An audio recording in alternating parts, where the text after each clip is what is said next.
시청자 여러분 안녕하십니까.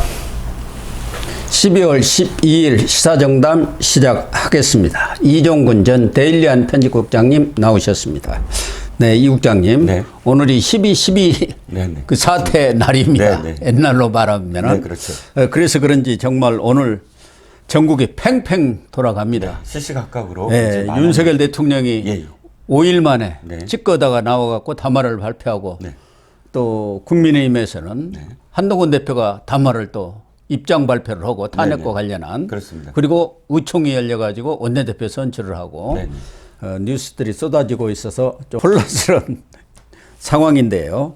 우선 윤석열 대통령의 담화부터 좀 분석을 해 보시죠. 지금은 치과에 들어갔다가 지금 5일 만에 나온 거죠. 5일 만에 나와서 30분 담화의 핵심 요지라고 하면은 헌재 재판을 통해서 다퉈보겠다. 끝까지 싸우겠다. 예. 그러니까 현 난국에 대해서 정면 돌파를 하겠다. 그런 얘기인가요? 네, 맞습니다. 정면 돌파. 끝까지 싸우겠다 이렇게 표현을 했고요.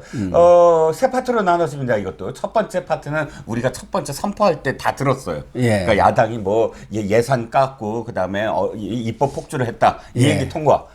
그건 대통령도 이렇게 얘기했습니다. 그건 다 아시는 내용이니까요. 그 다음에 그 다음 여러분한테 얘기 못한 게 있습니다. 이게 선거관리위원회를 왜 들어갔나? 선거와 관련된 부정한 그 제보를 받았기 때문에 지금 국방장관으로 하여금 점거하기 위해서 들여보냈다 이렇게 얘기했고요. 그 다음에 챕터가 지금 말씀하신 부분, 그러니까 이걸 지금 내란죄로 몰아서 탄핵 등 자신을 끌어내리려고 하는데 이건 내란죄가 성립이 안 된다 뭐 하면서 헌법학자들도 다 내란죄가 아니라는 부분이 많다 하면서 끝까지 싸우겠다 이렇게 지금 순서가 되어 있습니다. 그래서 지금 윤석열 대통령은 자신이 발령한 비상계엄이 통상적인 과거 군사 반란 같은 계엄이 아니고 네, 맞습니다. 야당의 폭주에 대한 경고음을 발령하기 위한 것이었다 하면서 왜 야당이 이렇게 폭주를 했는지에 대해서 구구절절절절하게 지금 얘기를 한 것 아닙니까? 앞부분에서. 네네. 그래서 이 경고음을 발령하기 위해서 이 비상계엄을 선포했는데 그에 대해서 이러이러해 해가지고 사실은 뭐 과거처럼 우회를 완전히 점령을 한다든지 그런 것이 아니었지 않냐 하는 얘기들을 몇 가지 근거로 제시를 했지 않습니까? 그렇죠. 저는 국회 관계자의 국회 출입을 막지 않았고 그래서 국회에 엄청나게 많은 인원이 마당과 본관 본회의장으로 들어갔고 계엄 해제 안건 심의도 그대로 진행됐다라고 했고요. 만약에 국회를 정말 점거하려고 했다고 한다면 300명이 집어넣게 300만만 투입했겠느냐. 그렇죠. 그 다음에는 단전단수도 했을 것이다. 그리고 평일날 하지 않고 주말에 했을 것이다. 뭐 이렇게 표현을 하면서 의도가 단순히 경고였다. 경고천에서 그러면서 2시간 동안에 2시간짜리 내란 본 적이 있느냐. 뭐 이렇게 표현하고 하면서 자신이 내란의 어떤 그런 그 준하는 국정 마비를 하려고 하는 것도 아니고 국회 기능을 마비시키려고 하지 않았다라는 걸 역설을 했죠. 그러나 이 비상계엄에 대해서 발동 요건이라는 것이 있지 않습니까? 그렇습니다. 지금 모든 국민들은 정치적으로 해결해야 할 사안 아니냐. 그런 사안에 군을 투입하고 또 현실적으로 국회 문을 부시고 들어갔지 않습니까? 유리창을 깨고. 우선 이 비상계엄을 선포할 수 있는 헌법적 요건이 안 맞으니까 또 문제가 되는 거 아닙니까? 그렇죠. 저는 오늘 좀 이해가 가지 않는 게 비상계엄을 선포한 이유에 대해서 두 가지를 얘기했습니다. 하나는 거대 야당의 반국가적 패악을 알려 이를 멈추도록 국민들한테 지금 그러니까 알렸다라는 겁니다. 그런데 그것을 알리는 방법이 군을 동원해서 알렸느냐? 그건 이해가 가지 않거든요. 경고를 하는데 왜 그러면 군인을 동원합니까? 그리고 그렇게 군인을 동원하면 그 경고가 먹힙니까? 안 먹히죠, 오히려. 결과적으로는 안 먹히죠, 당연히. 그런데 지금 대통령의 시각은 이겁니다. 먹혔다는 거예요. 지금 대통령 이 담화에 어떻게 먹혔냐면 실제로 12월 4일 계엄 해제 이후에 민주당에서 감사원장과 서울지검장의 중앙지검장의 탄핵안을 보류하겠다고 해서 짧은 동안의 계엄을 통한 메시지가 일정 부분 효과가 있었다고 생각했다. 야당에서는 그것은 이제 필요도 없으니까 그렇죠. 대통령이 비상계엄을 하는 상황에서 뭐 그걸 의결하고 자시고 할 게 더 없으니까. 좋은 안건이 생겼는데 어마어마한 일이 터졌는데 그걸 선물인데 예. 야당한테는 그래서 이제 대통령을 바로 직시해서 탄핵을 할 수 있는 요건을 야당한테 주어졌는데 대통령은 그걸 거꾸로 내 경고가 먹혀서 야당이 지금 탄핵 감사원장에 대한 탄핵을 거두어들였구나라고 판단했다는 겁니다. 그 경고 말고 두 번째가 뭐냐면 선관위의 서버인데요. 이렇게 표현했습니다. 이 여러 가지 어떤 부정선거 의혹이 쌓여 있었고 또 실제로 북한이 지금 해킹을 한 것으로 국정원장이 지금 보고를 했는데도 불구하고 헌법기관이 독립된 헌법기관이기 때문에 법적으로 그것을 압수수색하지 못하므로 그 다음 얘기가 중요합니다. 국방장관으로 하여금 선관위의 서버를 점검토록 하는 차원이었다.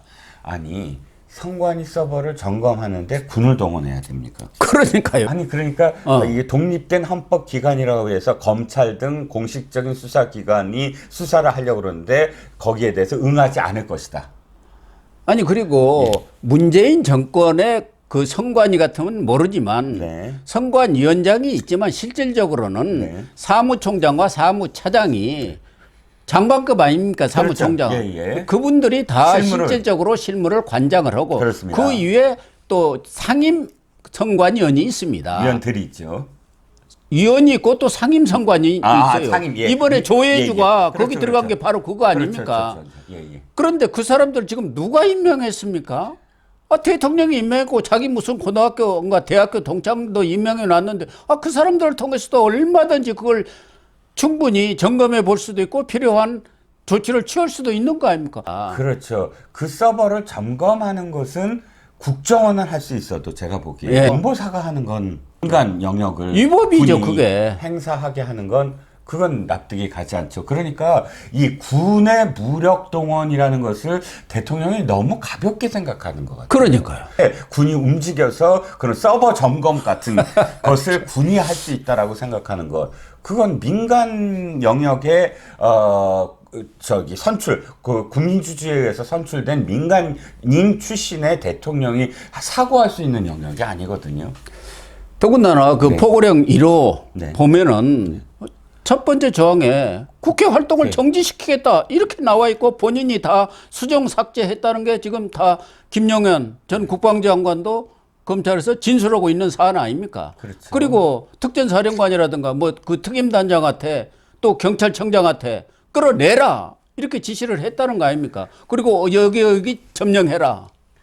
그렇죠. 그건 뭐냐 이 말이야. 그렇죠. 일선 지휘관들이 지금 뻔질나게 국회에 불려다니고 이제 앞으로 3개 수사기관에 다 불려다닐 겁니다. 그렇다면 국회에서 증인 선서까지 한 사람들이에요. 예. 그렇죠? 국방위 같은 데서 다 선서까지 하고 증인으로서 지금 대통령이 직접 전화를 걸었다.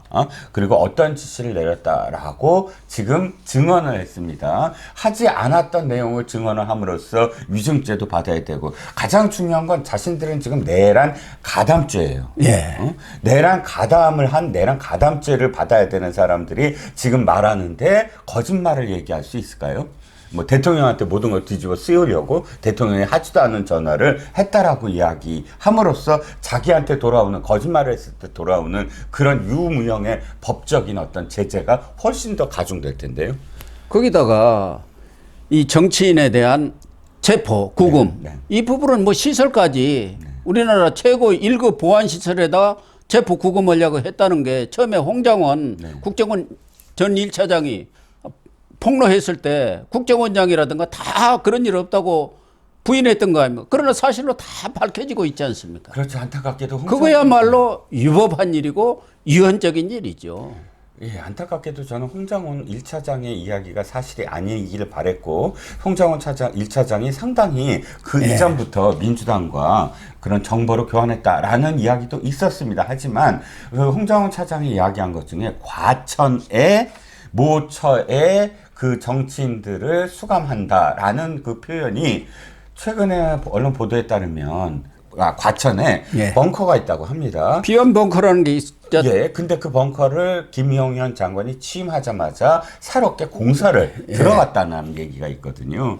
그게 연결이 되는 게 아니냐. 그래서 문제는 야당이 정말 입법 폭주를 하고 또 윤 대통령의 말대로 이재명이가 자기 방탄을 위해서 대통령을 탄핵을 통해서 무너뜨려 가지고 정권을 잡으려 하는 거, 그것에 대해서는 아무리 비난해도 저는 지나침이 없고 네. 그게 또 사실이라고 공감합니다. 봅니다. 사실이라고 봐요. 네네. 그러나 대통령이 정해진 그 법률 내에서 더군다나 검찰총장 출신의 이 대통령 아닙니까? 그 법치를 가장 앞세운 대통령이란 네. 말이에요. 네. 공정과 상식 법치 아닙니까? 네. 그런데 본인 스스로가 이렇게 법치를 무너뜨리고 군을 동원했다는 데 대해서 온 국민이 붕괴를 하고 있는 것이고 세계가 경악한 것 아니겠습니까? 그래서 윤 대통령은 하나는 본인의 논리대로 자기는 민주주의와 국헌을 준수하기 위해서 비상계엄을 선포를 했고 네. 이 비상계엄 조치는 사명권이나 외교권처럼 이른바 대통령의 통치행위다. 네. 이런 얘기 아니겠습니까? 이런 지금 논리를 들이대고 있는 거 아니에요? 그래서 그런 것을 이제 헌재에 가서도 다퉈보겠다. 그렇죠. 그런데 과연 이게 옳은 얘기냐? 그렇죠. 지금 아마도 대통령은 최근에 지금 돌고 있는 뭐 김학성이라든지 뭐 몇 명 있습니다. 헌법학자. 예. 이 헌법학자들이 이건 절대 내란죄가 될 수 없다라는 그런 내용이 굉장히 많이 돌고 있어요. 커뮤니티에도 예. 몇몇 헌법학자들의 얘기입니다. 그런데 오늘 담화문에서는 그 이야기를 그대로 담고 있어요. 그런 가장 같습니다. 중요한 게 이건 고도의 통치행위다라는 겁니다. 지금 오늘 이 대목입니다. 나라를 지키기 위해 대통령의 법적 권한으로 행사한 비상계엄 조치는 대통령의 고도의 정치적 판단이고 오로지 국회 해제 요구만으로 통제할 수 있다. 이것이 사법부의 판례와 헌법 학계의 다수 의견임을 많은 분들이 알고 있다. 이 대목이 아마 그 김학성 등 이렇게 헌법학자들 주장인 거를 그대로 인용한 것 같고요. 그래서 나는 그야말로 해제 요구를 즉각 수용했다. 뭐 이렇게 이야기하면서 지금 고도의 통치 행위로서 정당하다라는 걸 밝히고 있는 그러니까 고도 통치 행위도 이 계엄 발령 요건에 전시 사변 이에 준하는 사태가 벌어질 때 발령하는 것 아니겠습니까? 그렇죠. 그런 요건에 맞지를 않고 과거 전례도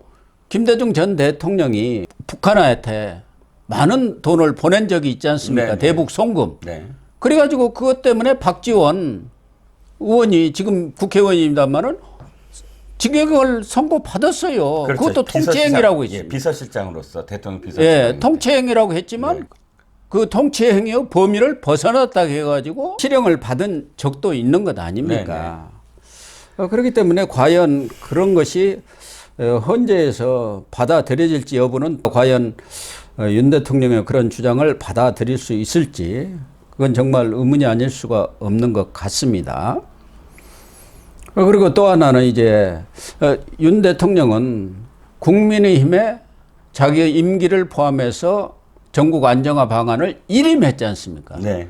그런데 공식적으로 뭐 입장 발표를 하지 않았습니다만은 본인은 하야를 거부하고 탄핵 심판으로 가겠다 이런 입장 아닙니까? 오늘 또 끝까지 싸우겠다는 것은 헌재에 가서 싸우겠다는 것 아니겠습니까? 네, 그렇죠. 오늘 이 담화 속에도 뭐 법적인 것을 내가 거부하지 않겠다. 법적인 또는 뭐 사법적인 그런 판단이라든지 이런 것들에 대해서 나는 응하겠다. 당당히 응하겠고 그런데 나는 고도의 통치행위이지 그런 죄를 짓지 않았다. 끝까지 싸우겠다라는 걸 봤을 때 당에 일임한다고 얘기했다면 거취에 대해서 일임한다고 얘기했다면 자신의 거취에 연관될 수 있는 부분을 암시할 수 있는 부분은 없었어야 됐고 또 실제로 나서지 않아야 지금 일임한 거 아니겠습니까? 근데 오늘 직접 나서서 이렇게 해명 그다음에 해명을 하는 것으로 봤을 때 오늘 한동훈 대표도 표현했지만 이건 지금 당에 일임하겠다라는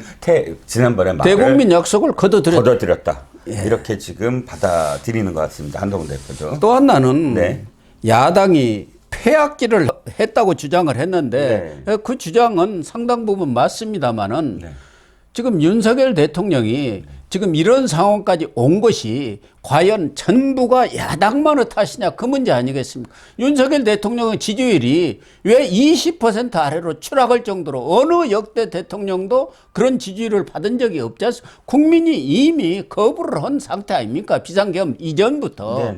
더군다나 지난 총선을 통해서 민의가 반영이 됐어요. 그렇죠. 참패를 했지 않습니까? 그 참패 원인도 사실은 윤석열 대통령이 제공했다는 게 다수설 아닙니까? 그렇죠. 이런 부분에 대한 반성은 전혀 없고 모든 것은 야당의 탓이다. 이렇게 하는 게 타당하냐 그 얘기죠. 정치공학적으로 봤을 때 그러니까 선거 있지 않습니까? 선거는 사실상 국민들이 선택을 하는 거거든요. 누가 옳다. 예를 들어서 대통령과 야당이 공방을 벌이거나 할 때 이건 야당이 옳다라고 아예 판단을 내려주는 거예요. 선거 결과라는 건. 그러니까 총선을 패배를 했어요. 패배를 했다면 자신의 책임을 인정을 해야 되거든요. 당시에 곧바로 퇴금을 인정하는 듯 하면서도 이 안에 오늘 담화 안의 내용을 보면 그걸 전혀 인정하지 않고 있는 것 같아요. 국민의 뜻을 받들어서 사실 그 결과를 물론 야당이 잘한 일은 없지만 근데 야당이 이렇게 다수당으로서 뭐 행패를 부리는 건 사실상 국민들이 선택을 한 거잖아요. 그럼 그 선택에 대해서 그 선택을 왜 그렇게 했냐라고 이야기하는 거나 마찬가지잖아요. 그러면 이건 불복하는 거죠. 그 결과에 오히려 대해서. 야당한테 대선에 불복한다고 지금 오늘 주장을 했는데 윤 대통령이 총선 민의에 지금 불복하는 거 아닙니까? 맞습니다. 그래서 이번 계엄이 나니까 미국의 어느 고위 관리인가 그런 것 같아요. 논평을 한 게. 아니 그렇게 억울하다면은 다음 총선에서 이기면 될 것 아니냐. 그게 민주주의죠. 그게 민주적인 방법으로 그렇죠. 민주 헌정 질서를 지키는 거 아닙니까? 그렇죠. 그게 근데 그걸 계엄으로 해갖고 뒤엎으겠다? 그러니까 그건 말이 안 되는 소리죠. 그게 바로 사실은 이 계엄이란 건 아무리 통치행위라고 하지만 그 통치행위가 발휘될 때는 창문을 열었는데 폭도들이 막 난리를 치는데 경찰은 안 보여요. 이럴 때 계엄이 나오는 겁니다. 창문을 열었는데 온갖 전염균들이 막 난리를 쳐요. 근데 국가가 그걸 못해요. 그러면 군인을 동원해서 통제를 해야 됩니다. 그럼 방법이 있죠. 그렇게 해야죠. 이게 계엄이거든요. 기존에 있는 공권력이 전혀 미치지 못해서 국민들이 생명에 또는 안전에 위협을 느낄 때 그 대통령이 계엄을 선포하고 그러면 그걸 아무도 이유를 제기하지 않습니다. 그런데 지금은 정치 행위가 대단히 지금 그 자신의 어떤 그런 통치를 방해를 한다. 그런데 상대당의 그런 어떤 폐악질이라고 표현되는 정치 행위를 똑같은 정치 행위로 극복을 해야지. 그 정치 행위는 정치를 잘하면서 또는 그러니까 국민들의 여론. 사실 소수당도 할 수 있는 게 있습니다. 왜? 국민들이 소수당이 하는 어떤 호소라든지 또는 비전을 이게 옳아라고 박수를 쳐주면 아무리 거대 야당도 폐악질 못해요. 그러나 윤석열 대통령이 어쨌든 이제 당에 이름하겠다던 그런 전국 뭐 수습 방안에 대해서는 그건 철회하고 그렇기 때문에 이제 자기 나름대로 이제 대통령직을 수행하면서 물론 탄핵이 이루어지면은 뭐 직무가 정지가 되겠습니다만은 그래도 대통령으로서는 존재하면서 계속 싸워보겠다. 이게 지금 결론 아닙니까? 싸움의 대상이 어디냐에 따라 좀 느낌이 다른데 저는 싸움의 대상이 야당인 것 같아요. 그러면 싸움의 대상이 야당이면 이 다음부터 어떤 일이 벌어지느냐? 대통령이 이제 걸핏하면 나올 겁니다. 그죠?